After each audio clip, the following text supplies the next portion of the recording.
Shalom. Masih tentang 2 Korintus ayat pasal 12 dan pasal 13, yaitu karangan emas dari peti perjanjian.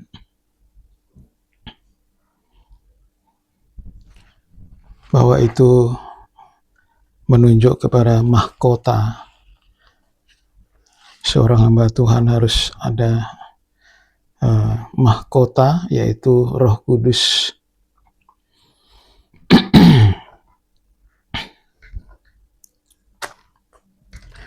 Kita membaca ayat 3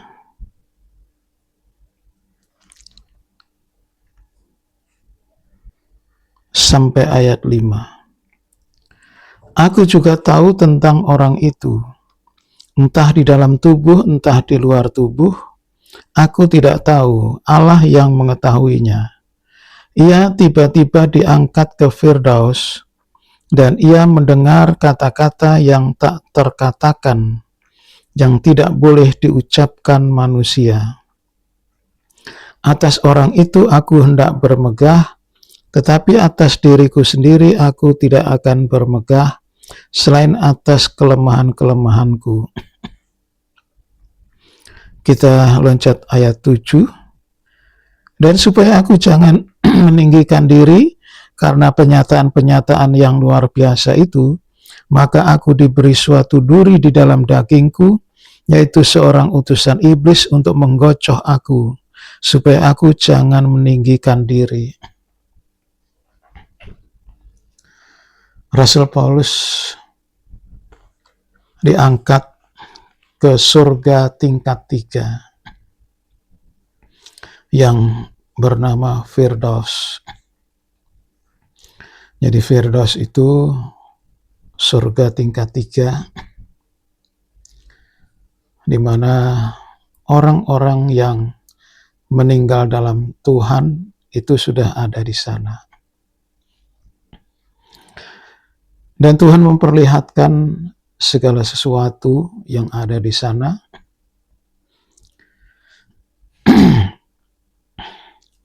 Namun ada satu hal, yaitu dia mendengar kata-kata yang tak terkatakan, yang tidak boleh diucapkan manusia. Ini sesuatu yang rahasia. Jadi dia tahu, dia mendengar, namun kata-kata itu tidak boleh diucapkan manusia. Jadi ini rahasianya, surga dia mengetahui.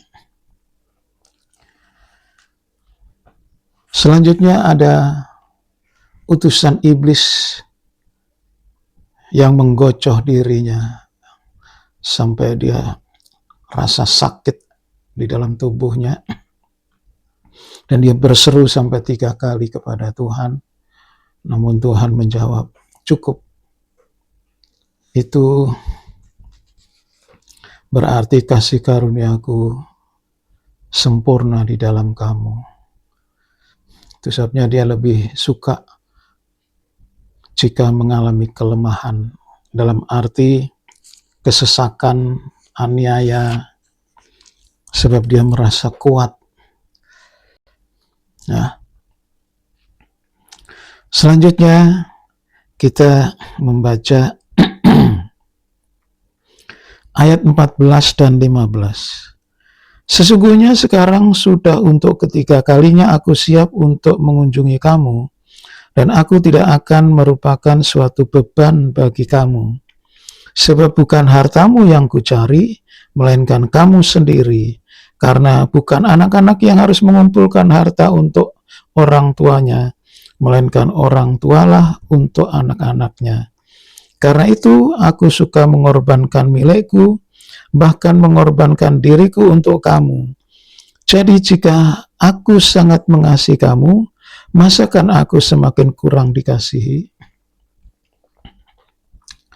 Rasul Paulus bertekad berada di dalam jemaat Korintus yang kaya jasmani, namun dia mengorbankan segala miliknya. Berarti termasuk perpuluhan dia korbankan, kolekte dia korbankan.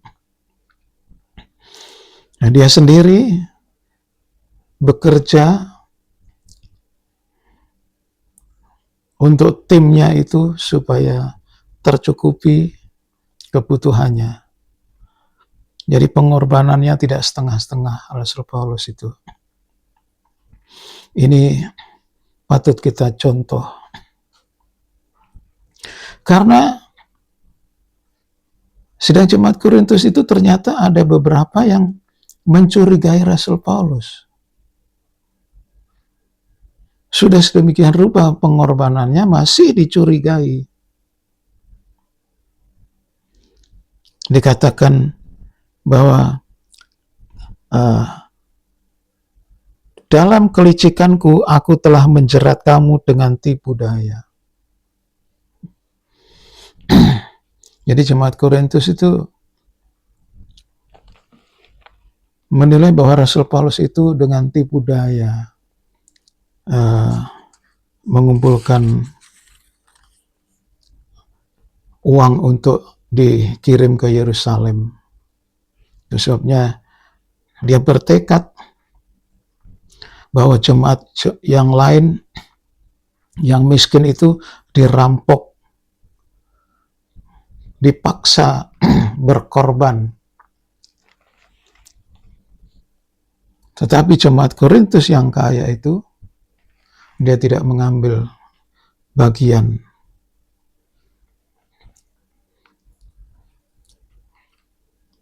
Karena dia dicurigai menipu atau korupsi. Nah, di situ dia buktikan seorang hamba Tuhan yang kuat pendiriannya. Lantas kita ke pasal 13. Ayat 3 dan 4.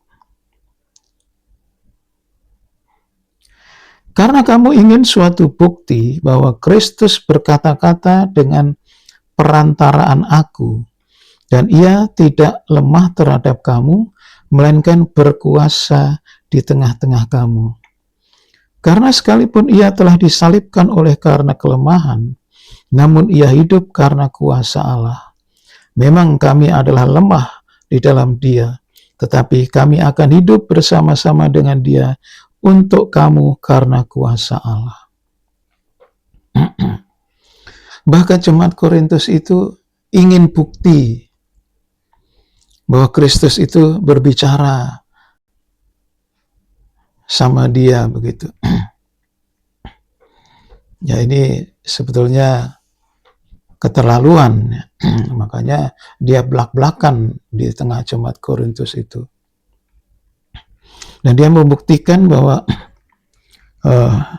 kerasulannya itu pernah diuji. Ayat 12. Segala sesuatu yang membuktikan bahwa aku adalah seorang rasul telah dilakukan di tengah-tengah kamu dengan segala kesabaran oleh tanda-tanda, mujizat-mujizat, dan kuasa-kuasa.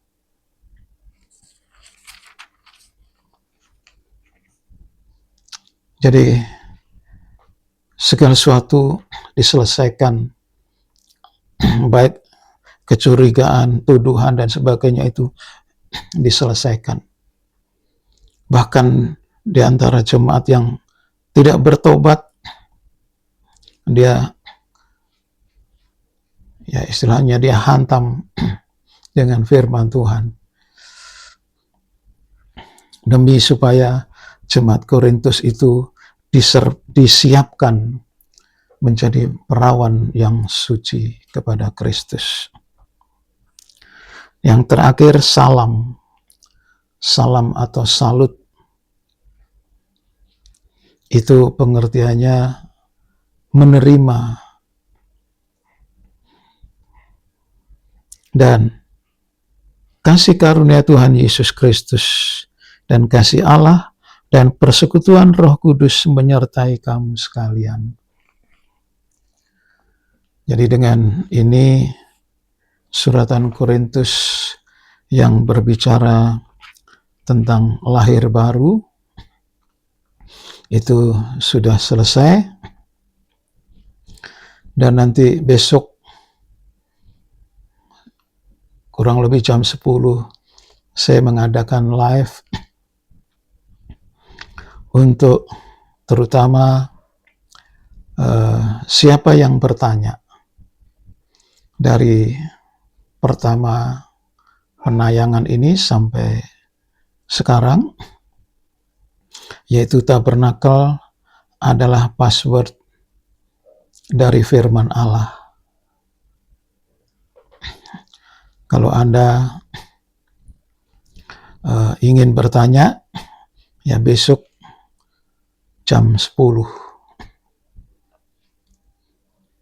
saya mengadakan live.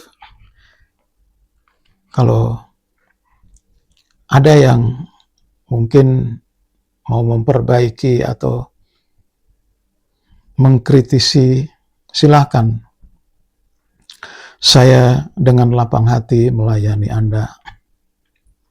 Sebelum saya melanjutkan suratan Galati, Efesus, Filipi, dan selanjutnya, maka hari ini saya tutup bahwa firman Allah kiranya boleh menjadi berkat bagi kita semua.